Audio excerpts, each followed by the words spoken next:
I'm Carl Black, and I'm the lead for Cloud and Resell at Systems Advisory Services. First, let's talk about cloud.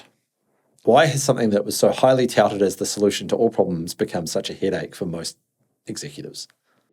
Okay, so in my mind, the principal problem is this, right? If there's a problem at all, there's a disconnect between the people who operate these systems technically and the people who pay for them as a business. And those two groups of people, let's say the CFO and the CTO, don't understand each other's jobs at all.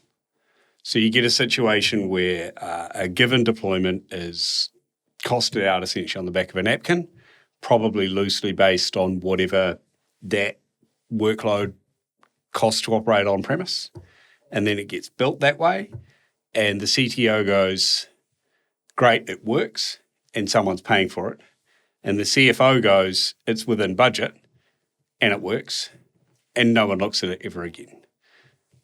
The key business driver for going to public cloud, as opposed to really any other technical solution, is how flexible it is. But no one really takes advantage of that flexibility from a cost point of view. What does taking advantage of that flexibility from a cost point of view look like? Well, it means going back and looking at it on some sort of a regular cadence to determine whether things are still suitable. And I know that's really, really like that's general, but that sounds like mundanely obvious. Yeah, it is quite obvious, but all of our systems and processes throughout this whole industry are based on the idea really that you've got a lump of tin that sits in a data center somewhere and you've probably paid for that, and in 3 to 5 years' time, you'll replace it. If you've got extra capacity on it, great. If you haven't and you need to deploy something, well, you'll have to buy another lump of tin and slide it into the rack. The cloud doesn't work that way. It's infinitely divisible. You can make your workload whatever size you want it to be, but everyone's so used to building a workload and forgetting about it that they typically just never go back and look at a deployment again. So what you're saying is the technology paradigm shifted, but the business just kept doing kind of what it's always done? Well, the business as an operating entity that does stuff for customers that generates value, that all got much more efficient. I would say it's the ITSM side of it, the systems management and the optimization that really didn't change when people moved workloads to the public cloud, generally speaking. Yeah, and so if you keep running something that runs completely differently, like you always ran this thing that runs like this, you're inevitably going to end up with gaps, right? You end up with waste, I would say. I mean, the great thing about the cloud is that you can build a given workload and only pay for what you use. And the trouble is that everyone seems to forget that second bit, that you only need to pay for what you use, and they just keep paying for however they built it.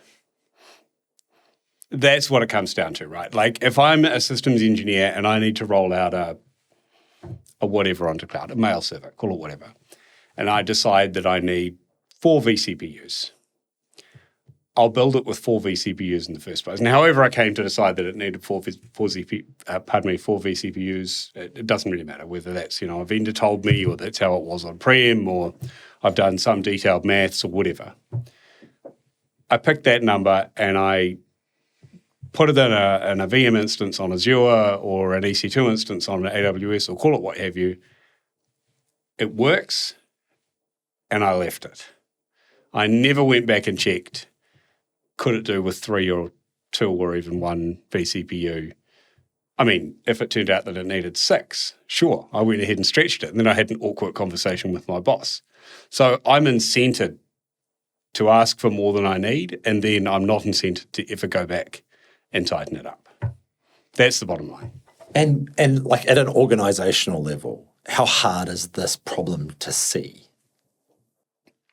I mean, it's more or less invisible, as I say, because the people who can see it from a financial point of view, they really don't understand the technology side of it. And the people on the technology side of it, well, they already had their budget approved. Plus, they're busy with moving on to whatever else they're trying to deploy in the cloud or whatever else they're trying to do. There's always security and there's always incidents to chase and a million different user requests. So really, you just end up with an incomprehensible invoice turns up every month from a cloud provider.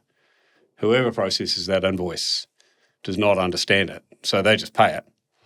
And the people who would understand it, well, they never look at it. So it's easy enough to sit down and see if you know what you're doing, but no one really does. Are there any tools that people can deploy that start to give them a bit of visibility into this challenge? I mean, sure, there are lots. My personal favourite at the moment is a tool called Flexera, which besides doing cloud observability and FinOps, does a range of other observability and management solutions in cloud and on-prem. It's a great tool, generally speaking, and just a dream to work with.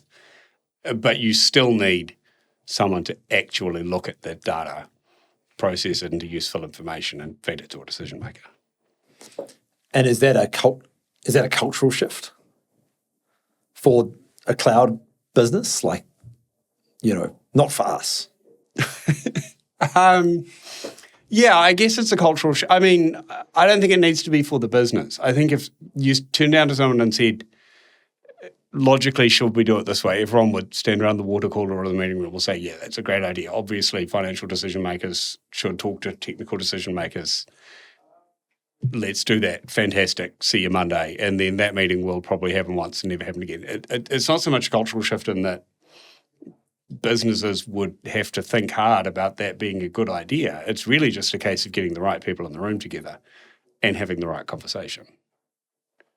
That might or might not be a cultural shift, but I think it's more likely to be a case of those people just sitting at the wrong offices.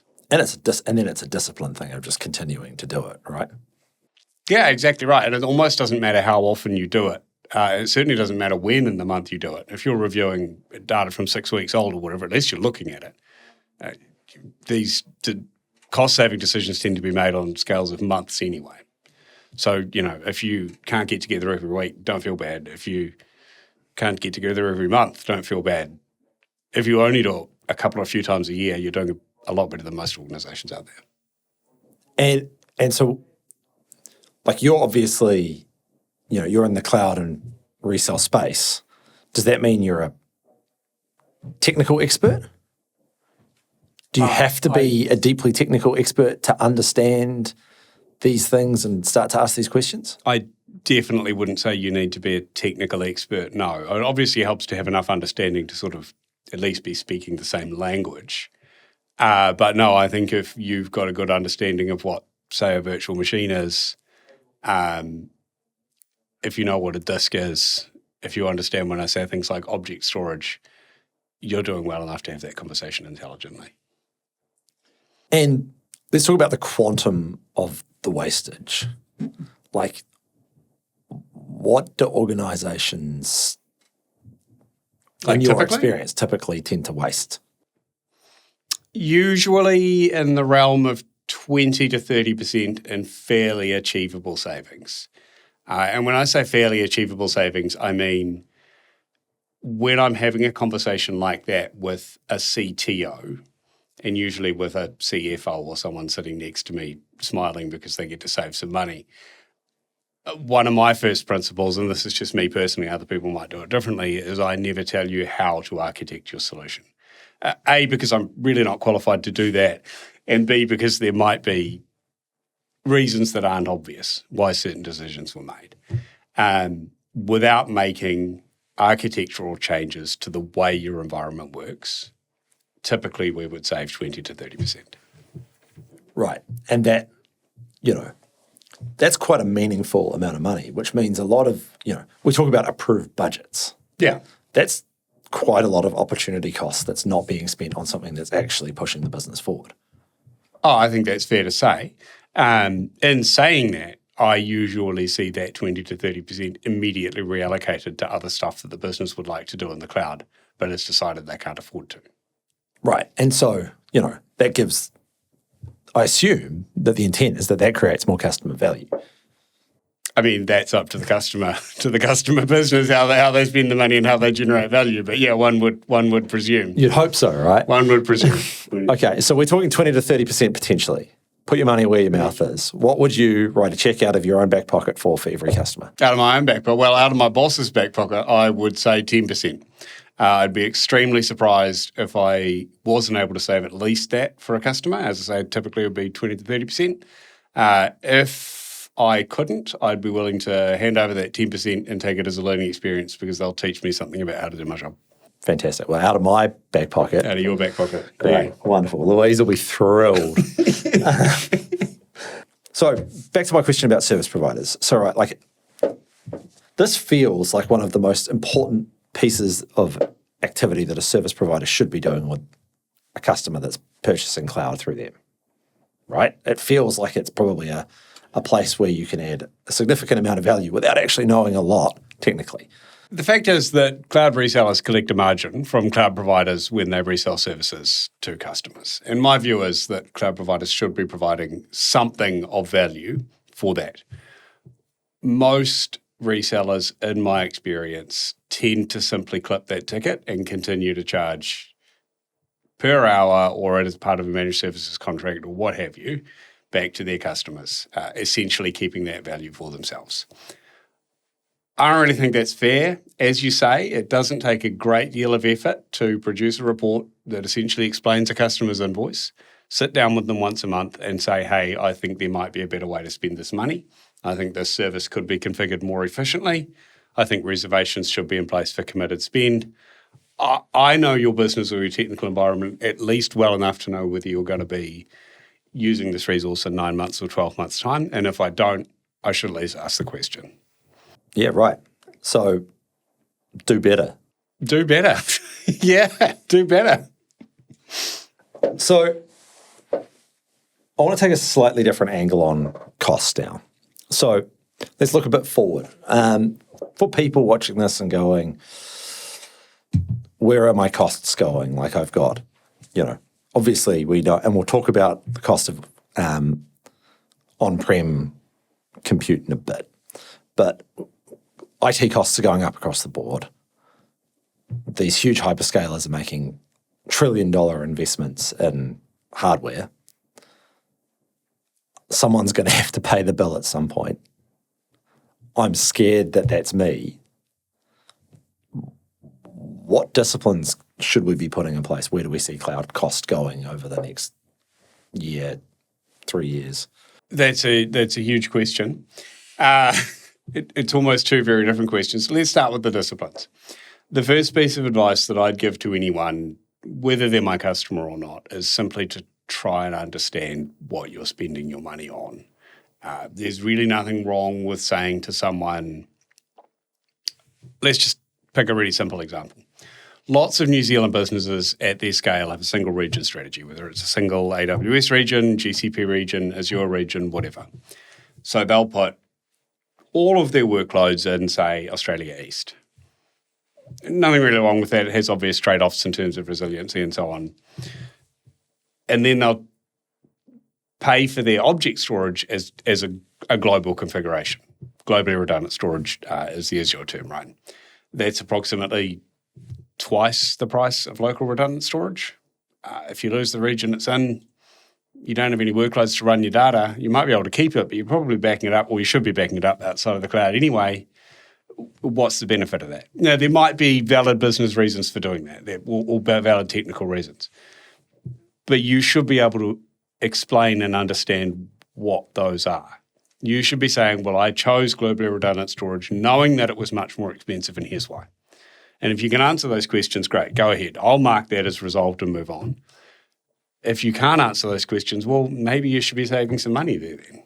It's really as simple as that. If you understand why you're spending the money you're spending, savings will essentially fall out of the sky. That's the discipline. It's as simple as that, really. Okay, so cost. Right? Which direction are costs going for cloud compute or for cloud users? So we haven't seen massive movements, which might not go to your point. We haven't seen huge movement in hyperscaler pricing yet, but the reality is that all of their inputs are going through the roof at the moment. We would be silly to assume that hyperscaler pricing will stay stable in the future. So I'm expecting it to go up. I haven't seen it go up a great deal in the short term. So potentially not being disciplined and locking in some savings now can lead to, a impact on an impact if we see the market start to go. Yeah, I mean, I would always advise people to decide what they know they need for the next 12 months. Yeah, go right ahead and lock that in now. A, there are discounts inherent in that for most services across the hyperscalers anyway. And B, as you say, it gives you price certainty moving forward. So let's talk about those inputs. Because I think unprecedented would be a good way to describe where the technology market, or where the hardware market is at the moment, especially. I think, yeah, in terms of RAM and GPUs especially, yeah, certainly those prices have gone up in a way that we haven't seen certainly in decades. Yeah. And not only have those prices gone up, but they're going up in a way that is making it very difficult for the supply chain to do anything other than make it harder for customers to buy, right? Yeah, I think that's fair to say, yeah. I mean, I would just stress and caution, as I'm sure you would, Simon, that cost of a solution is ultimately an input into a wider decision that a business is making. Some businesses will be making so much money at the moment that this is a minor input to them and it might be a more difficult decision than others. Now, that's certainly not every business, and I'm sorry to say it's not most of my customers. But we shouldn't necessarily catastrophize. Costs are high. That's dangerous in a way, and it certainly means that we should have more discipline around how we spend our money. But that doesn't mean that good purchase decisions can't be made that deliver value for businesses. If a customer's looking to make a good purchase decision in this environment, what are the kinds of things they should be preparing to encounter and do on the way to making that purchase? Yeah, good question, Simon. So aside from prices being really, really high at the moment, just off the shelf, and that's unavoidable, the same constraints are leading to really, really long lead times at the moment and really short quote validity, which means you'll need to be prepared to make a decision quite quickly. And you shouldn't rely on pricing that you received even sort of 6 weeks, 8 weeks ago as being a good guide to what pricing might be in the future. I have seen, and this is unique this year, major OEMs who refuse to issue quotes as such at all. They'll provide an estimate and they'll give you the real price after you submit a purchase order, which is crazy to me, but that's how they're operating. Or I've seen extremely short validity periods down to 2 or 3 days for pricing. So this is the price if you buy it now. Next week, there's a new price. And I think what's interesting to me about this particular situation is that challenges not just like the actual decision-making within the team and the budget holder, but like I was thinking about this in the context of customers, like internal approval cycles, right? Like, let's say I need a board, I need board to give me a green light to spend some CapEx because it's pretty significant because prices are high and it's significant gear. And my board meets even once a month. That's going to be a struggle for leaders trying to get things done, right? I mean, absolutely. Like, you would hope that you would explain to your board that you probably can't provide them precise quotes and instead they need to maybe delegate down some budget. You might go to them and say, I need to buy a laptop. Give me $3,500 to spend on it or something like that. But yeah, if you're going to wait a month to go to the next board meeting and you're going to present a quote, well, that quote's not going to be valid by the time you go to purchase it. And I guarantee you the price will have gone up instead. And it's even hard to get that delegation down, right? Like to get that right because, we talk about a laptop, like something so simple as buying a laptop for one of our team. Getting an approval for that actually became really difficult. Yeah, it did, yeah. I know exactly the laptop you're talking about, yeah. And the quote validity was always going to be shorter than the importance of the decision-making cycle. Correct. That we're not talking about $250,000 bit of tin here, but the same principle holds. The same principle applies, absolutely. Yeah. So what would you advise a customer who's dealing with this to do? How do you address these things head on rather than wait for them to be problems when eventually you need to make a decision and you're forced to? Well, look, as a reseller, I think you basically have to be very clear with customers. There's no point in beating around the bush, and some people do, I suppose, that you are going to be paying more than you were this time last year. Make sure you understand the value proposition of what you're trying to purchase, and make sure you understand how that's an input to something that will deliver revenue, security, what have you, for your business. We shouldn't be expecting to see 5-year refresh cycles roll around and for hardware to be purchased simply because it's getting old in the current climate. Just for example. Yeah. Clients need to be clear that the value exists in the solution that they're purchasing, and resellers need to be clear with clients that pricing is going to be less stable. People will need to make decisions quickly. And we have to understand the outcome that, as a reseller, we have to understand the outcome that they're pushing for here, right? We can't just turn up like we've, Well, I think as a reseller, if you're turning up at a customer's business with a quote and not understanding the outcome that the customer's driving for, you don't really deserve to be that customer's reseller anymore. That's my view. That's not a consequence of the times. That's how we should be doing business. Yeah, and that's why, taking that advisory approach around these things and building a relationship around business outcomes.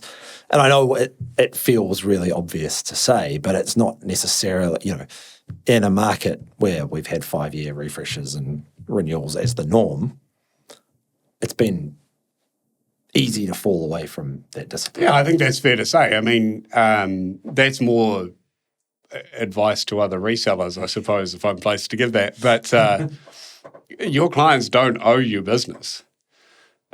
Just because you transacted with a particular reseller in the past, or maybe this is advice for customers after all, just because you did transact with a particular reseller in the past, or you think the 5 years is up or whatever, make your reseller work for it. They're getting a margin out of this.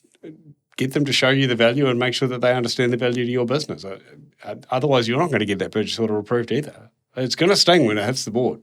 There's no easy way around that. I don't have any sort of magic tricks. It's going to be expensive. Make sure that price is justified and make sure your reseller's helping you do it. Yeah, great.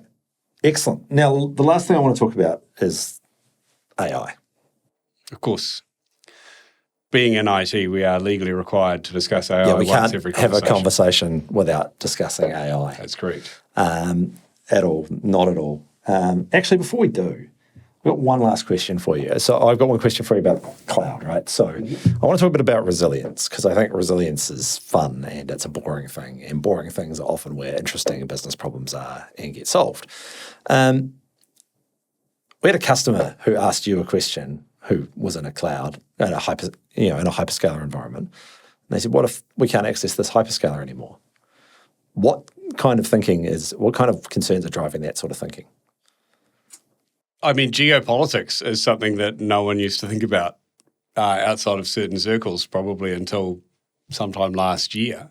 But look, it's a valid concern. Whether, again, that risk reward is worth the balance to your business, that's an individual decision you should be making with the right advice. But people are starting to think, well, what happens if I can't get at a particular data center because a cargo ship happened to drag its anchor through a subsea cable, for example, or because energy prices became expensive, or the destination region, not everyone is in Australia East, and not everyone has all their workloads in Australia East if they are.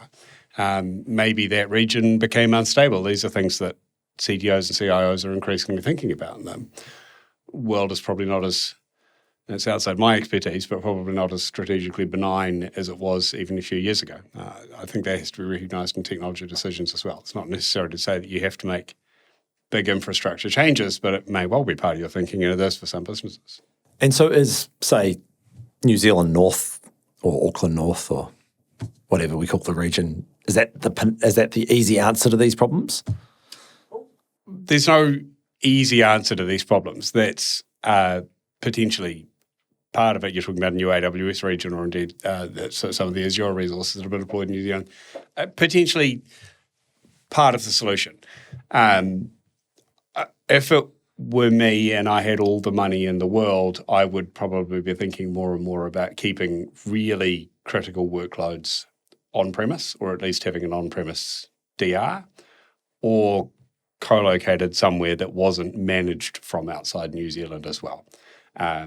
but there's no sort of easy, simple cookie cutter solution. Every solution should be designed for a customer's particular needs.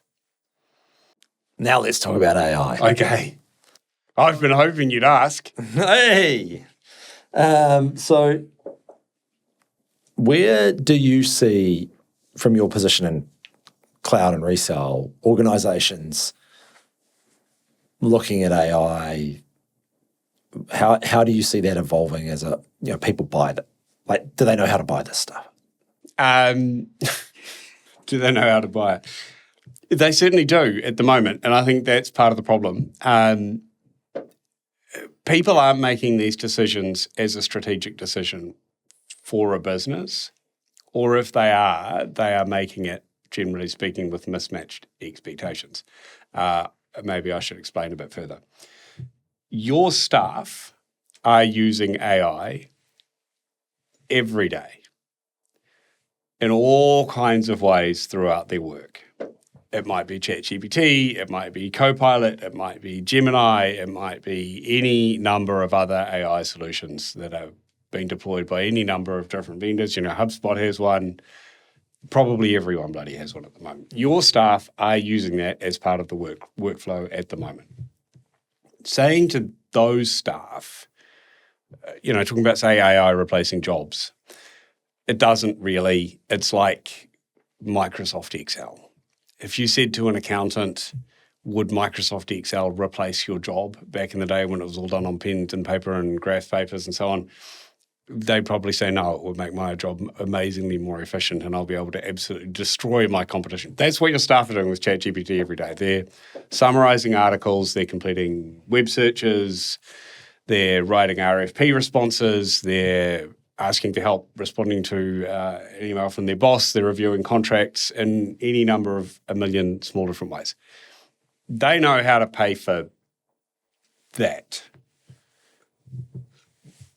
Organizationally, making, that might be good enough for you to just say, well, my staff will go and do whatever they feel they should do. But if you want a way to, say, access your own business records in some sort of a secure way that isn't literally just copy-pasting it into a website on the public internet, if you want to have an organizational policy about this, if you want security and resiliency, if you want staff to be able to link to each other's work within whatever AI studio they're using, that's a different and more complicated question, and there are answers to those questions. But I don't think there's any question about, are we using AI and do we know how to get hold of it? Yeah, that ship has sailed. Yeah, the horse is very much bolted. There's no point, and it's interesting when you try and watch an organization try and shut the gate with a policy and everyone just goes Alt-Tab and changes their window on their screen, right?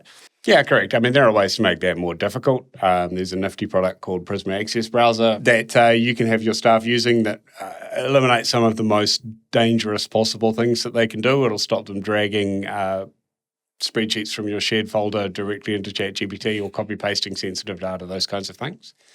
But that's not a replacement for, if your organization feels you need one, a real cohesive policy and framework around how to address it. Because the reality is that people will come to expect, to use the Excel analogy, imagine if you were an accounting firm that banned Excel, that didn't offer your accountants the ability to use Excel.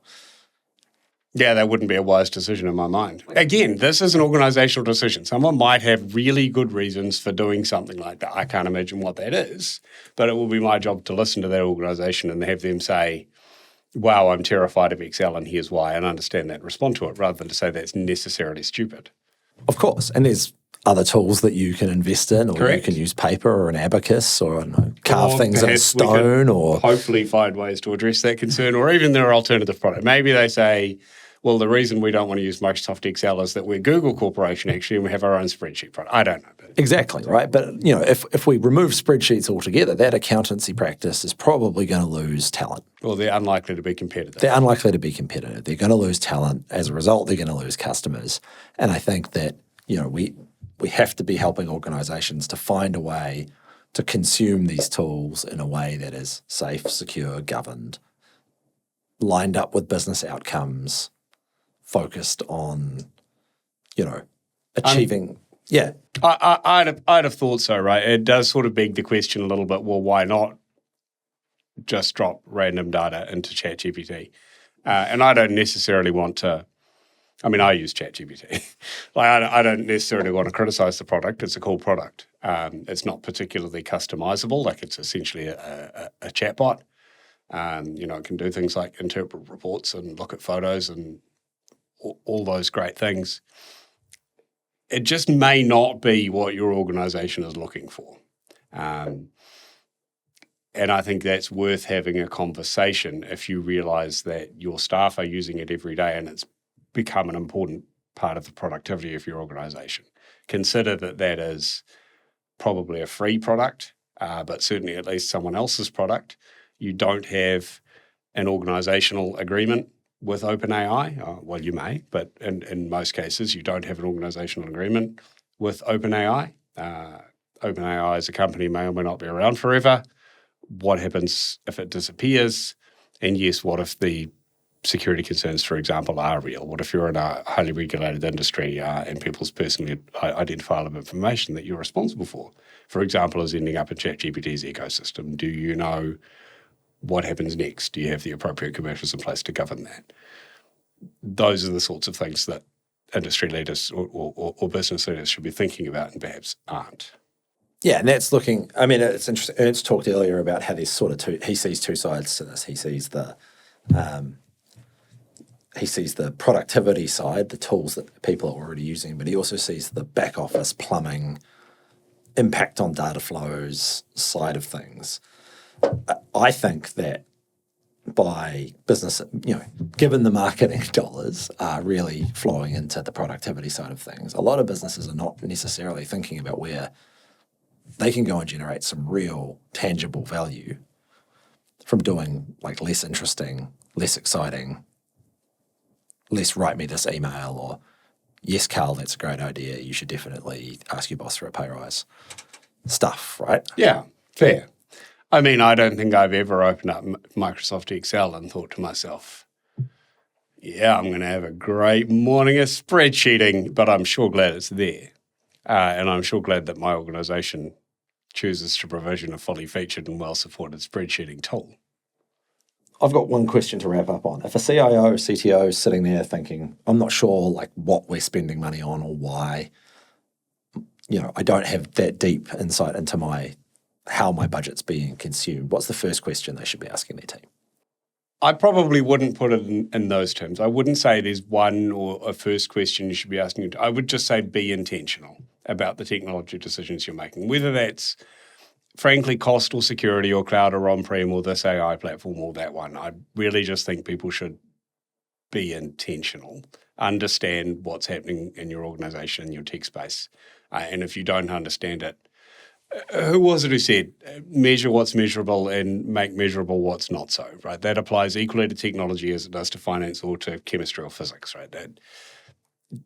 If you don't understand that, there are resellers who can help you, we can help you, there are experts who can help you understand it. That would be my advice. Yeah. And for something that should be so inherently measurable, it's quite interesting to me. There's a great advertising quote. I think it's Ogilvy who was like, most great advertising quotes are Ogilvy. He was like, half your advertising budget is wasted. I just don't know which half it is. Oh, that's a good quote. That's a good quote, isn't it? Or I could say that about cloud. 20% of your cloud budget is wasted. You just don't know which 20% But it I is. probably do know pretty quickly, actually, if I just look at your own base. But that I feel like this should inherently be measurable, but most customers are treating it like it's this big black box that they're scared. I think it's just what you're used to. You'll come up in any job in any industry in a certain way, knowing certain things. You get to a certain level of an organization, whether you're an architect or, a CIO or a CFO, and you sort of feel like maybe you should know. Like you say, like it seems obvious. We've got all the metrics there. The data you're presented with is surely that's correct. Just be a bit intentional, a bit curious maybe about what's actually happening. Probably most people in your organization don't know much more about it than you do. There'll be 2 or 3 people who do, and they're happy to talk about it. And again, if you really get stuck or if they get stuck, talk to someone like us. We'll help you put together the pieces. Excellent. Thank you very much for your time, Cal. Oh, thank you, Simon. It's been a pleasure.